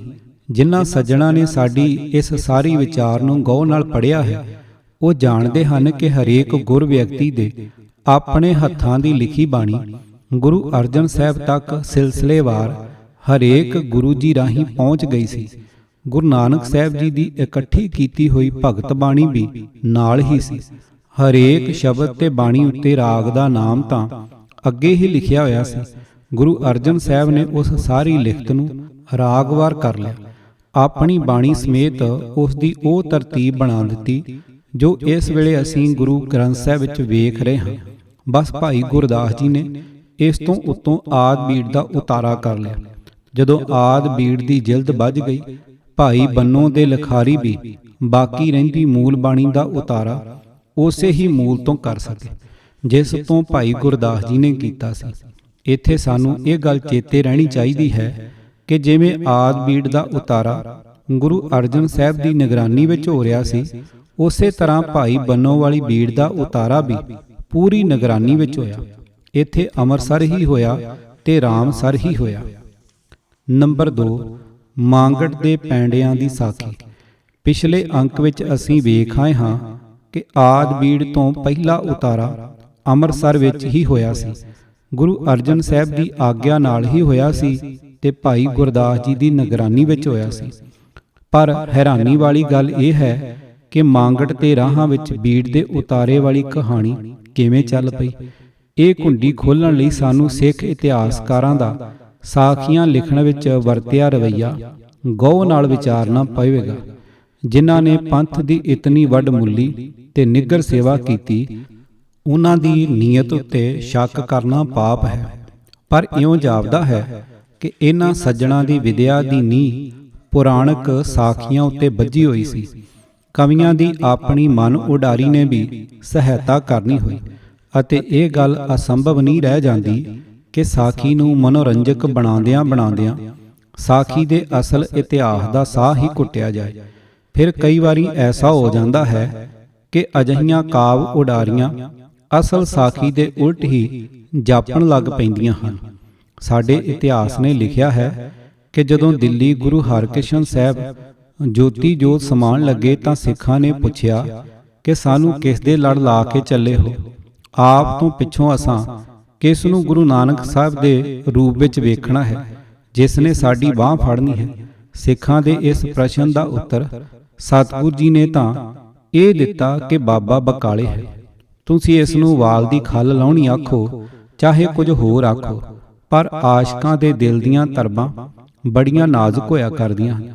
ਗੈਰਾਂ ਪਾਸੋਂ ਉਹ ਤਲਵਾਰ ਦੇ ਵਾਰ ਵੀ ਸਹਾਰ ਲੈਣਗੇ, ਪਰ ਆਪਣਿਆਂ ਕੋਲੋਂ ਇੱਕ ਨਿੱਕੇ ਜਿਹੇ ਫੁੱਲ ਦੀ ਚੋਟ ਵੀ ਮਰਨ ਲੈ ਆਉਂਦੀ ਹੈ। ਜਿਸ ਨੂੰ ਗੁਰੂ ਪਾਤਸ਼ਾਹ ਆਪ ਨਾਰਾਇਣ ਕਲਾ ਧਾਰ ਜਗ ਮੈਂ ਪਰਵਰਿਓ ਦਿਸਦਾ ਹੋਵੇ, ਜਿਸ ਨੂੰ ਅਭੁੱਲ ਗੁਰੂ ਕਰਤਾਰ ਦੀ ਸੱਦ ਹਰ ਵੇਲੇ ਕੰਨਾਂ ਵਿੱਚ ਸੁਣੀਦੀ ਹੋਵੇ, ਉਹ ਸਾਖੀਕਾਰ ਦੀ ਬੇਪਰਵਾਹੀ ਉੱਤੇ ਤੜਫ ਉੱਠਦਾ ਹੈ ਤੇ ਆਪਣੇ ਆਪ ਨੂੰ ਪੁੱਛਦਾ ਹੈ, ਜੇ ਪਾਸ ਬੈਠੇ ਸਿੱਖ ਗੁਰੂ ਹਰਕ੍ਰਿਸ਼ਨ ਸਾਹਿਬ ਜੀ ਤੋਂ ਇਹ ਪ੍ਰਸ਼ਨ ਨਾ ਪੁੱਛਦੇ ਤਾਂ ਕਿ ਸਾਡੇ ਅਭੁੱਲ ਗੁਰੂ ਸੀਤਲਾ ਦੇ ਵੋਹਲੇ ਤਾਪ ਦੀ ਕੂਕੀ ਵਿੱਚ ਸਾਨੂੰ ਨਿਆਸਰਾ ਹੀ ਛੱਡ ਜਾਂਦੇ ਕਿ ਗੁਰੂ ਪਾਤਸ਼ਾਹ ਨਾਲੋਂ ਕੋਲ ਬੈਠੇ ਸਿੱਖ ਗੁਰੂ ਦੀ ਜ਼ਿੰਮੇਵਾਰੀ ਨੂੰ ਵਧੇਕ ਸਮਝਦੇ ਸਨ। ਸਿੱਖ ਦਾ ਦਿਲ ਇਸ ਅਸ਼ਰਧਾ ਭਰੇ ਖਿਆਲ ਨੂੰ ਸਹਾਰ ਨਹੀਂ ਸਕਦਾ। ਪਰ ਵੇਖ ਲਓ, ਸਾਡਾ ਇਤਿਹਾਸ ਭੋਲੇਪਨ ਵਿੱਚ ਹੀ ਜ਼ਿੰਮੇਵਾਰੀ ਨਿਭਾਉਣ ਵਾਲੀ ਸ਼ੋਭਾ ਗੁਰੂ ਪਾਤਸ਼ਾਹ ਦੇ ਥਾਂ ਪਾਸ ਬੈਠੇ ਸਿੱਖਾਂ ਨੂੰ ਦੇ ਗਿਆ ਹੈ ਤੇ ਸਾਖੀ ਦੀ ਇਸ ਪੁਰਾਣਕ ਘਾੜਤ ਨੂੰ ਆਸ਼ਕ ਨਹੀਂ ਮੰਨ ਸਕਦਾ।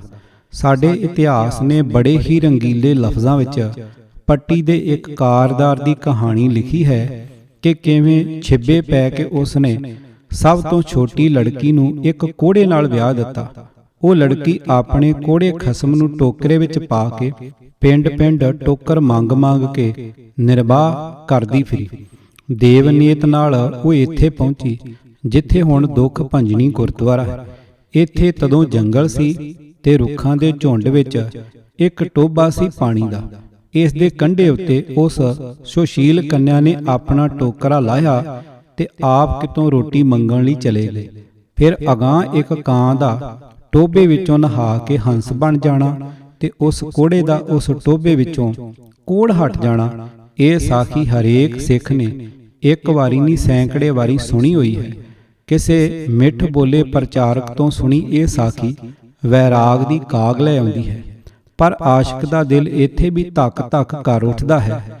ਜੇ ਉਸ ਕੋੜੇ ਤੇ ਕਾਂ ਵਾਲੀ ਘਟਨਾ ਨਾ ਵਾਪਰਦੀ ਤਾਂ ਕਿ ਅਭੁੱਲ ਗੁਰੂ ਪਾਤਸ਼ਾਹ ਗੁਰੂ ਰਾਮਦਾਸ ਜੀ ਨੂੰ ਇਸ ਮਹਾ ਪਵਿੱਤਰ ਅਸਥਾਨ ਦਾ ਪਤਾ ਹੀ ਨਾ ਲੱਗਦਾ ਕਿ ਠੀਕ ਇੱਥੇ ਸਤਜੁਗ ਦੇ ਸਮੇਂ 68 ਤੀਰਥਾਂ ਦਾ ਅੰਮ੍ਰਿਤ ਲਿਆਂਦਾ ਗਿਆ ਸੀ, ਤਾਂ ਕਿ ਇਹ ਥਾਂ ਪਹਿਲਾਂ ਹੀ ਪਵਿੱਤਰ ਸੀ। ਗੁਰੂ ਰਾਮਦਾਸ ਸਾਹਿਬ ਨੂੰ ਸਿਰਫ ਇਹ ਲੱਭ ਹੀ ਪਿਆ, ਉਹ ਵੀ ਕਾਂ ਤੇ ਕੋੜੇ ਦੇ ਸਬਬ, ਜਿਨ੍ਹਾਂ ਨੂੰ ਹਲਾਰੇ ਆਉਂਦੇ ਹਨ ਪਏ ਆਉਣ। ਗੁਰ ਚਰਨਾਂ ਦੇ ਭੌਰੇ ਸਿਰਫ ਇਹ ਪੱਕੀ ਗੰਢ ਬੰਨੀ ਰੱਖਦੇ ਹਨ, ਜਿੱਥੇ ਜਾਏ ਬਹਿ ਮੇਰਾ ਸਤਿਗੁਰੂ, ਸੋ ਥਾਨ ਸੁਹਾਵਾ ਰਾਮ ਰਾਜੇ। ਜਿਸ ਸੋਹਣੇ ਲਾਲ ਨੇ ਗੁਰੂ ਅਮਰਦਾਸ ਜੀ ਦੇ ਵਾਕ ਅਨੁਸਾਰ ਲਾਹੌਰ ਸ਼ਹਿਰ ਨੂੰ ਆਪਣੇ ਜਨਮ ਨਾਲ ਅੰਮ੍ਰਿਤਸਰ ਬਣਾ ਦਿੱਤਾ, ਉਸੇ ਦੇ ਚਰਨਾਂ ਦਾ ਸਦਕਾ ਇਹ ਅਸਥਾਨ ਸਾਨੂੰ ਸਾਰੀ ਧਰਤੀ ਨਾਲੋਂ ਸੋਹਣਾ ਹੈ। ਆਸ਼ਿਕ ਸਾਖੀਕਾਰ ਦੀ ਪੁਰਾਣਕ ਘਾੜਤ ਨੂੰ ਮੰਨਣ ਵਿੱਚ ਆਪਣੇ ਦਿਲ ਦੇ ਪਾਤਸ਼ਾਹ ਦੀ ਭਾਰੀ ਨਰਾਦਰੀ ਵੇਖਦਾ। ਇਹ ਸ਼ੋਭਾ ਗੁਰੂ ਪਾਤਸ਼ਾਹ ਦੀ ਹੀ ਹੈ, ਜਿਸ ਦੇ ਚਰਨ ਪਾਰਸ ਮਿੱਟੀ ਨੂੰ ਸੋਨਾ ਬਣਾ ਦਿੰਦੇ ਹਨ, ਜਿਸ ਦੇ ਰੱਬੀ ਗੀਤ ਜਲ ਨੂੰ ਅੰਮ੍ਰਿਤ ਕਰ ਦਿੰਦੇ ਹਨ। ਕੰਨ ਲਾ ਕੇ ਸੁਣੋ ਇਸ ਮਿੱਟੀ ਦੇ ਇੱਕ ਇੱਕ ਕਿਣਕੇ ਵਿੱਚੋਂ ਤੇ ਇਸ ਜਲ ਦੀ ਇੱਕ ਇੱਕ ਬੂੰਦ ਵਿੱਚੋਂ ਧੰਨ ਗੁਰੂ ਰਾਮਦਾਸ, ਧੰਨ ਗੁਰੂ ਰਾਮਦਾਸ ਦੀ ਸਦ ਆ ਰਹੀ ਹੈ। ਇਹ ਗੁਰੂ ਚਰਨਾਂ ਦੀ ਕਰਾਮਾਤ ਹੈ, 68 ਤੀਰਥਾਂ ਦੀ ਨਹੀਂ। ਗੁਰੂ ਗ੍ਰੰਥ ਸਾਹਿਬ ਦੀ ਬੀੜ ਤਿਆਰ ਕਰਨ ਦੀ ਸਾਖੀ ਵਿੱਚ ਵੀ ਸਾਡੇ ਇਤਿਹਾਸਕਾਰ ਭੋਲੇਪਨ ਵਿੱਚ ਇਸ ਉਪਕਾਰ ਦੀ ਮੁੱਢਲੀ ਸ਼ੋਭਾ ਕਿਸੇ ਸੇਵਕ ਨੂੰ ਹੀ ਦੇ ਗਏ ਹਨ। ਸਾਰਾ ਪ੍ਰਸੰਗ ਨਵੇਂ ਸਿਰੇ ਲਿਖਣ ਦੀ ਲੋੜ ਨਹੀਂ ਹੈ। ਪਾਠਕਾਂ ਨੂੰ ਚੇਤੇ ਹੋਵੇਗਾ ਕਿ ਕਿਸੇ ਸਿੱਖ ਨੇ ਆ ਕੇ ਗੁਰੂ ਅਰਜਨ ਸਾਹਿਬ ਅੱਗੇ ਅਰਜ਼ ਕੀਤੀ ਸੀ ਕਿ ਨਕਲੀ ਤੇ ਅਸਲੀ ਬਾਣੀ ਦੀ ਪਛਾਣ ਕਰਨੀ ਔਖੀ ਹੁੰਦੀ ਜਾ ਰਹੀ ਹੈ। ਉਸ ਸਿੱਖ ਨੇ ਹੀ ਸਤਿਗੁਰੂ ਜੀ ਨੂੰ ਪ੍ਰੇਰਨਾ ਕੀਤੀ ਸੀ ਕਿ ਕੋਈ ਐਸਾ ਪੱਕਾ ਪ੍ਰਬੰਧ ਹੋ ਜਾਏ ਜਿਸ ਨਾਲ ਸਿੱਖਾਂ ਨੂੰ ਟਪਲਾ ਨਾ ਲੱਗ ਸਕਿਆ ਕਰੇ। ਸ਼ਰਧਾਵਾਨ ਦੇ ਮਨ ਵਿੱਚ ਫਿਰ ਉਸੇ ਤਰ੍ਹਾਂ ਇਤਰਾਜ਼ ਉੱਠਣੇ ਕੁਦਰਤੀ ਗੱਲ ਹੈ। ਜੇ ਉਹ ਸਿੱਖ ਸਤਿਗੁਰੂ ਜੀ ਅੱਗੇ ਇਹ ਗਿਲਾ ਨਾ ਕਰਦਾ ਤਾਂ ਕਿ ਫਿਰ ਗੁਰੂ ਗ੍ਰੰਥ ਸਾਹਿਬ ਦੀ ਬੀੜ ਨਾ ਬਣਾਈ ਜਾਂਦੀ ਕਿ ਸਿਰਫ ਟਪਲਿਆਂ ਤੋਂ ਬਚਾਉਣ ਲਈ ਹੀ ਗੁਰੂ ਗ੍ਰੰਥ ਸਾਹਿਬ ਜੀ ਤਿਆਰ ਕੀਤਾ ਗਿਆ ਸੀ, ਕਿ ਉਂਝ ਗੁਰੂ ਗ੍ਰੰਥ ਸਾਹਿਬ ਦੀ ਲੋੜ ਨਹੀਂ ਸੀ। ਪੰਥ ਦੀ ਸ਼ਾਨਦਾਰ ਇਮਾਰਤ ਤਿਆਰ ਕਰਨ ਵਾਲੇ ਗੁਰੂ ਕਾਰੀਗਰ ਦੀ ਦੂਰਦਰਸ਼ੀ ਅਕਲ ਦੇ ਸੂਰਜ ਨੂੰ ਅਸੀਂ ਕਹਾਣੀਆਂ ਦੇ ਬੱਦਲਾਂ ਹੇਠ ਲੁਕਾਉਂਦੇ ਚਲੇ ਆ ਰਹੇ ਹਾਂ। ਅਸਲ ਗੱਲ ਅਸੀਂ ਵੇਖ ਆਏ ਹਾਂ ਕਿ ਹਰੇਕ ਗੁਰ ਵਿਅਕਤੀ ਦੇ ਆਪਣੇ ਹੱਥਾਂ ਦੀ ਲਿਖੀ ਹੋਈ ਬਾਣੀ ਸਿਲਸਿਲੇਵਾਰ ਹਰੇਕ ਗੁਰੂ ਪਾਸੋਂ ਗੁਰੂ ਅਰਜਨ ਸਾਹਿਬ ਤੱਕ ਅੱਪੜ ਚੁੱਕੀ ਹੋਈ ਸੀ। ਗੁਰੂ ਅਰਜਨ ਸਾਹਿਬ ਜੀ ਖੁਦ ਜਾਣਦੇ ਸਨ ਕਿ ਆਉਣ ਵਾਲੀਆਂ ਨਸਲਾਂ ਦੀ ਅਗਵਾਈ ਵਾਸਤੇ ਸਾਰੀ ਹੀ ਬਾਣੀ ਦਾ ਸੰਗ੍ਰਹਿ ਕਿਸੇ ਐਸੀ ਸ਼ਕਲ ਵਿੱਚ ਕਾਇਮ ਕਰਨਾ ਅਤ ਜ਼ਰੂਰੀ ਹੈ ਜੋ ਰਹਿੰਦੀ ਦੁਨੀਆ ਤੱਕ ਨਰੋਲ ਸ਼ਕਲ ਵਿੱਚ ਟਿਕਿਆ ਰਹੇ। ਉਤਾਰੇ ਦੀ ਸ਼ੋਭਾ। ਅਸਾਂ ਇਸ ਅੰਕ ਵਿੱਚ ਇਹ ਵਿਚਾਰ ਕਰਨੀ ਹੈ ਕਿ ਮਾਂਗਟ ਦੇ ਰਾਹਾਂ ਵਿੱਚ ਉਤਾਰੇ ਦੀ ਕਹਾਣੀ ਕਿਉਂ ਚੱਲੀ। ਇਤਿਹਾਸ ਵਿੱਚੋਂ ਸਿਰਫ 2 ਘਟਨਾਵਾਂ ਦੱਸ ਕੇ ਅਸੀਂ ਪਾਠਕਾਂ ਨੂੰ ਇਹ ਚੇਤਾ ਕਰਾ ਆਏ ਹਾਂ ਕਿ ਸਾਡੇ ਕਵੀ ਇਤਿਹਾਸਕਾਰ ਕਈ ਸਾਖੀਆਂ ਵਿੱਚ ਕਿਸੇ ਕੀਤੇ ਉਪਕਾਰ ਦੀ ਸ਼ੋਭਾ ਗੁਰੂ ਪਾਤਸ਼ਾਹ ਨੂੰ ਦੇਣ ਦੇ ਥਾਂ ਕਵਿਤਾ ਦੇ ਹੁਲਾਰੇ ਅੰਦਰ ਕਿਸੇ ਹੋਰ ਧਿਰ ਨੂੰ ਦੇ ਦਿੰਦੇ ਹਨ। ਭਾਈ ਬੰਨੋ ਵਾਲੇ ਉਤਾਰੇ ਦੇ ਜ਼ਿਕਰ ਵਿੱਚ ਵੀ ਇਹੀ ਢੰਗ ਵਰਤਿਆ ਗਿਆ। ਉਤਾਰਾ ਕਰਨ ਦੀ ਸ਼ੋਭਾ ਨਰੋਲ ਭਾਈ ਬੰਨੋ ਨੂੰ ਦਿੱਤੀ ਗਈ ਹੈ। ਇਹ ਉਪਕਾਰ ਭਾਈ ਬੰਨੋ ਦਾ ਮੰਨਿਆ ਗਿਆ ਹੈ ਤੇ ਭਾਈ ਬੰਨੋ ਦਾ ਉਪਕਾਰ ਤਾਂਹੀਓ ਹੋ ਸਕਦਾ ਸੀ ਜੇ ਇਹ ਆਖਿਆ ਜਾਏ ਕਿ ਉਤਾਰਾ ਕਰਨ ਦਾ ਖਿਆਲ ਸਭ ਤੋਂ ਪਹਿਲਾਂ ਭਾਈ ਬੰਨੋ ਦੇ ਮਨ ਵਿੱਚ ਪੈਦਾ ਹੋਇਆ, ਫਿਰ ਉਪਕਾਰ ਵੀ ਉਹ ਹੋਵੇ ਜਿਸ ਨੂੰ ਗੁਰੂ ਅਰਜਨ ਸਾਹਿਬ ਖੁਦ ਆਪਣੇ ਮੂੰਹੋਂ ਮੰਨਣ। ਗੁਰਬਿਲਾਸ ਦਾ ਕਰਤਾ ਲਿਖਦਾ ਹੈ ਕਿ ਜਦੋਂ ਮਾਂਗਟ ਤੋਂ ਵਾਪਸ ਆ ਕੇ ਭਾਈ ਬੰਨੋ ਨੇ ਇੱਕ ਆਦ ਬੀੜ ਦੇ ਥਾਂ 2 ਬੀੜਾਂ ਗੁਰੂ ਅਰਜਨ ਸਾਹਿਬ ਦੀ ਹਜ਼ੂਰੀ ਵਿੱਚ ਲਿਆ ਪੇਸ਼ ਕੀਤੀਆਂ ਤਾਂ ਸਤਿਗੁਰੂ ਜੀ ਨੇ ਸਾਰੀ ਗੱਲ ਪੁੱਛੀ। ਭਾਈ ਬੰਨੋ ਨੇ ਉੱਤਰ ਦਿੱਤਾ ਕਿ ਇਹ ਉਤਾਰਾ ਸੰਗਤ ਦੇ ਭਲੇ ਵਾਸਤੇ ਕੀਤਾ ਗਿਆ ਹੈ। ਸਤਿਗੁਰੂ ਜੀ ਨੇ ਇਸ ਉਦਮ ਵਿੱਚ ਭਾਈ ਬੰਨੋ ਦਾ ਸਿੱਖ ਕੌਮ ਉੱਤੇ ਉਪਕਾਰ ਵੇਖਿਆ। ਕਵੀ ਜੀ ਇਉਂ ਲਿਖਦੇ ਹਨ, ਦੋਹਾਂ ਗ੍ਰੰਥ ਕੀ ਜਿਲਤ ਬਣਾਈ, ਚੱਲੇ ਗੁਰੂ ਪੈ ਦੇਰ ਨਾ ਲਾਈ। ਜਿਲਤ ਬਣਾਏ ਸੋ ਆਵਤ ਭਏ, ਸ੍ਰੀ ਗੁਰ ਚਰਨ ਕਮਲ ਮਨ ਦਏ। ਦੋਹਰਾ ਆਵਤ ਦੇਖ ਗੁਰ ਗ੍ਰੰਥ ਕੋ, ਉਠੇ ਪ੍ਰਭੂ ਹਰਿ ਖਾਏ। ਕਰ ਬੰਧਨ ਸ੍ਰੀ ਗ੍ਰੰਥ ਕੋ, ਬੈਠੇ ਢਿਗ ਤਬ ਆਏ। ਦੋਏ ਗ੍ਰੰਥ ਜੀ ਦੇਖ ਕੈ, ਸ੍ਰੀ ਮੁਖ ਕੀਨ ਉਚਾਰ। ਭਾਈ ਬੰਨੋ ਕਿਆ ਕੀਓ, ਕਹੋ ਸਤ ਨਿਰਤਾਰ। ਚੌਪਈ। ਬੰਨੋ ਕਹਾ ਪ੍ਰਭੂ ਤੁਮ ਜਾਨੋ, ਸੰਗਤ ਹਿਤ ਮੈਂ ਉਦਮ ਠਾਨੋ। ਪਰਉਪਕਾਰ ਗੁਰ ਤਹ ਦਿਖਰਾਏ, ਦਸਖਤ ਕਰੇ ਸੋ ਪ੍ਰਭ ਸੁਖ ਦਾਏ। ਗਿਆਨੀ ਗਿਆਨ ਸਿੰਘ ਜੀ ਗੁਰ ਬਿਲਾਸ ਵਾਲੇ ਤੋਂ ਵੀ ਢੇਰ ਅਗਾਂਹ ਲੰਘ ਗਏ ਹਨ। ਤਵਾਰੀਖ ਗੁਰੂ ਖਾਲਸਾ ਵਿੱਚ ਲਿਖਦੇ ਹਨ, ਸਾਉਣ ਸੰਮਤ 1661 ਬਿਕਰਮੀ ਨੂੰ ਗੁਰੂ ਅਰਜਨ ਸਾਹਿਬ ਜੀ ਨੇ ਗੁਰੂ ਗ੍ਰੰਥ ਸਾਹਿਬ ਜੀ ਤਿਆਰ ਕਰਕੇ ਜਿਲਦ ਬਣਾਉਣ ਲਈ ਭਾਈ ਬੰਨੋ ਜੀ ਨੂੰ ਲਾਹੌਰ ਭੇਜਿਆ। ਉਸ ਨੇ ਰਸਤੇ ਵਿੱਚ ਇੱਕ ਉਤਾਰਾ ਹੋਰ ਕਰ ਲਿਆ, ਜਿਸ ਵਿੱਚ ਕੁਝ ਕੁ ਸ਼ਬਦ ਗੁਰੂ ਨਾਨਕ ਸਾਹਿਬ ਜੀ ਤੇ ਕੁਝ ਕੁ ਹੋਰ ਭਗਤਾਂ ਦੇ ਵਧੀਕ ਲਿਖ ਲਏ ਤੇ ਦੋਹਾਂ ਦੀਆਂ ਜਿਲਦਾਂ ਬਣਵਾ ਕੇ ਦੋਵੇਂ ਜਿਲਦਾਂ ਗੁਰੂ ਸਾਹਿਬ ਜੀ ਅੱਗੇ ਲਿਆ ਰੱਖੀਆਂ। ਗੁਰੂ ਸਾਹਿਬ ਜੀ ਨੇ ਇਸ ਦਾ ਨਾਮ ਖਾਰੀ ਬੀੜ ਤਾਂ ਕਹਿ ਦਿੱਤਾ, ਪਰ ਮੰਨਣ ਵਿੱਚ ਦੋਹਾਂ ਦਾ ਮਹਾਤਮ ਇੱਕੋ ਜਿਹਾ ਹੈ। ਕਹਿੰਦੇ ਹਨ ਕਿ ਗੁਰੂ ਸਾਹਿਬ ਨੇ ਇਹ ਵੀ ਕਿਹਾ ਸੀ, ਜੋ ਭਾਈ ਬੰਨੋ ਸਾਡੀ ਮਰਜ਼ੀ ਇਹ ਸੀ ਕਿ ਇੱਕੋ ਹੀ ਸ੍ਰੀ ਗੁਰੂ ਗ੍ਰੰਥ ਸਾਹਿਬ ਜੀ ਰਹਿੰਦਾ ਤੇ ਇਸੇ ਦੇ ਦਰਸ਼ਨ ਕਰਨ ਨਾਲ ਹੀ ਲੋਕਾਂ ਦੀ ਮੁਕਤੀ ਹੁੰਦੀ। ਹੁਣ ਘਰ ਘਰ ਗ੍ਰੰਥ ਸਾਹਿਬ ਹੋਵੇਗਾ ਤੇ ਲੋਕ ਦਰਸ਼ਨ ਕਰਕੇ ਮੁਕਤ ਹੋਣਗੇ। ਸੋ ਭਵਿੱਖਤ ਬਚਨ ਹੁਣ ਸੱਚਾ ਹੋ ਰਿਹਾ ਹੈ, ਜੋ ਘਰ ਘਰ ਗੁਰੂ ਗ੍ਰੰਥ ਸਾਹਿਬ ਜੀ ਦਾ ਪ੍ਰਕਾਸ਼ ਹੁੰਦਾ ਜਾਂਦਾ ਹੈ। ਵੇਖਿਆ ਜੇ ਗਿਆਨੀ ਸਾਹਿਬ ਖੁੰਝ ਕੇ ਸਿੱਖ ਧਰਮ ਦੇ ਆਦਰਸ਼ ਤੋਂ ਕੋਹਾਂ ਦੂਰ ਜਾ ਪਏ। ਇਸੇ ਹੀ ਗੁਰੂ ਗ੍ਰੰਥ ਸਾਹਿਬ ਵਿੱਚ ਸ੍ਰੀ ਗੁਰੂ ਅਮਰਦਾਸ ਜੀ ਦਾ ਵਾਕ ਦਰਜ ਹੈ, ਸਤਿਗੁਰ ਨੂੰ ਸਭ ਕੋ ਵੇਖਦਾ, ਜੇਤਾ ਜਗਤ ਸੰਸਾਰ। ਡਿਠੈ ਮੁਕਤ ਨਾ ਹੋਵਈ, ਜਿਚਰ ਸ਼ਬਦ ਨਾ ਕਰੇ ਵਿਚਾਰ। ਇਸ ਆਦਰਸ਼ ਦੇ ਹੁੰਦਿਆਂ ਗੁਰੂ ਅਰਜਨ ਸਾਹਿਬ ਇਸ ਦੇ ਉਲਟ ਇਹ ਤਜਵੀਜ਼ ਕਿਵੇਂ ਕਰ ਸਕਦੇ ਸਨ ਕਿ ਇੱਕੋ ਹੀ ਬੀੜ ਰਹਿੰਦੀ, ਜਿਸ ਦਾ ਸਿਰਫ ਦਰਸ਼ਨ ਕੀਤਿਆਂ ਮੁਕਤੀ ਮਿਲ ਜਾਂਦੀ। ਜੇ ਸਿਰਫ ਇੱਕੋ ਆਦ ਬੀੜ ਦਾ ਦਰਸ਼ਨ ਕੀਤਿਆਂ ਹੀ ਸਿੱਖਾਂ ਨੂੰ ਮੁਕਤੀ ਮਿਲ ਜਾਣ ਵਾਲਾ ਰਾਹ ਠੀਕ ਸੀ ਤੇ ਗੁਰਮਤਿ ਅਨੁਸਾਰ ਸੀ, ਤਾਂ ਗੁਰੂ ਸਾਹਿਬ ਨੇ ਉਤਾਰਾ ਕਰਨ ਵਾਲੇ ਸਿੱਖ ਦੀ ਗਲਤੀ ਦੀ ਕਿਉਂ ਪਰਵਾਹ ਕਰਨੀ ਸੀ। ਗੁਰੂ ਸਦਾ ਬਖਸ਼ਿੰਦ ਹੈ, ਉਹ ਸਿੱਖ ਦੀ ਭੁੱਲ ਵੇਖ ਕੇ ਆਪਣਾ ਰਹਿਮਤ ਵਾਲਾ ਰਸਤਾ ਕਦੇ ਨਹੀਂ ਛੱਡਦਾ। ਗਿਆਨੀ ਸਾਹਿਬ ਨੇ ਅਜੇ ਵੀ ਉਹ ਭਵਿੱਖਤ ਬਚਨ ਇਹੀ ਸਮਝਿਆ ਹੈ ਕਿ ਹੁਣ ਘਰ ਘਰ ਪ੍ਰਕਾਸ਼ ਕੀਤੇ ਹੋਏ ਗੁਰੂ ਗ੍ਰੰਥ ਸਾਹਿਬ ਦਾ ਸਿਰਫ ਦਰਸ਼ਨ ਕਰਕੇ ਸਿੱਖ ਮੁਕਤ ਹੋਣਗੇ। ਪਤਾ ਨਹੀਂ ਗਿਆਨੀ ਸਾਹਿਬ ਮੁਕਤੀ ਦਾ ਕੀ ਅਰਥ ਸਮਝਦੇ ਸਨ, ਪਰ ਇਹਨਾਂ ਉਕਾਈਆਂ ਨੂੰ ਵੇਖ ਕੇ ਇਹਨਾਂ ਇਤਿਹਾਸਕਾਰਾਂ ਦੀ ਮਿਹਨਤ ਨੂੰ ਛੁਟਿਆਇਆ ਨਹੀਂ ਜਾ ਸਕਦਾ। ਇਤਿਹਾਸ ਲਿਖਣ ਲੱਗਿਆਂ ਉਹਨਾਂ ਨੂੰ ਬੜੇ ਜਫਰ ਜਾਲਣੇ ਪਏ ਸਨ। ਪਿੰਡ ਪਿੰਡ, ਸ਼ਹਿਰ ਸ਼ਹਿਰ, ਸਾਰੇ ਭਾਰਤ ਵਿੱਚ ਥਾਂ ਥਾਂ ਉਹਨਾਂ ਨੂੰ ਜਾਣਾ ਪਿਆ ਸੀ ਤੇ ਜਿੱਥੇ ਜਿੱਥੇ ਇਤਿਹਾਸਕ ਗੁਰਦੁਆਰੇ ਹਨ, ਉਹਨਾਂ ਦੇ ਮਹੰਤਾਂ ਸੇਵਕਾਂ ਤੋਂ ਸਾਖੀਆਂ ਇਕੱਠੀਆਂ ਕੀਤੀਆਂ। ਇਹ ਕੋਈ ਛੋਟੀ ਜਿਹੀ ਮਿਹਨਤ ਨਹੀਂ, ਪਰ ਉਤਨੇ ਚਿਰ ਤੱਕ ਕਈ ਸਵਾਰਥੀ ਬੰਦਿਆਂ ਨੇ ਕਈ ਘਾੜਤਾਂ ਘੜ ਲਈਆਂ ਹੋਈਆਂ ਸਨ, ਜਾਂ ਸੁੱਤੇ ਹੀ ਸਾਖੀਆਂ ਵਿੱਚ ਅਦਲਾ ਬਦਲੀਆਂ ਹੋ ਚੁੱਕੀਆਂ ਸਨ, ਜੋ ਇਤਿਹਾਸਕਾਰਾਂ ਨੇ ਉਸੇ ਰੂਪ ਵਿੱਚ ਦਰਜ ਕਰ ਦਿੱਤੀਆਂ। ਹੋਰ ਉਹ ਕਰਦੇ ਵੀ ਕੀ। ਅਸਾਂ ਵੇਖ ਲਿਆ ਹੈ ਕਿ ਰੋਜ਼ਾਨਾ ਸੁਣਾਈ ਜਾਂਦੀ ਸਾਖੀ ਦੇ ਸਰੋਤਿਆਂ ਉੱਤੇ ਪੈਂਦੇ ਅਸਰ ਤੋਂ ਸਾਨੂੰ ਜ਼ਾਤੀ ਤਜਰਬਾ ਵੀ ਹੈ ਕਿ ਘਰ ਘਰ ਬੀੜ ਦੇ ਪ੍ਰਕਾਸ਼ ਕੀਤੇ ਜਾਣ ਦਾ ਉਪਕਾਰ ਗੁਰੂ ਅਰਜਨ ਸਾਹਿਬ ਦੀ ਮਿਹਰ ਦਾ ਸਦਕਾ ਨਹੀਂ ਸਮਝਿਆ ਜਾ ਰਿਹਾ।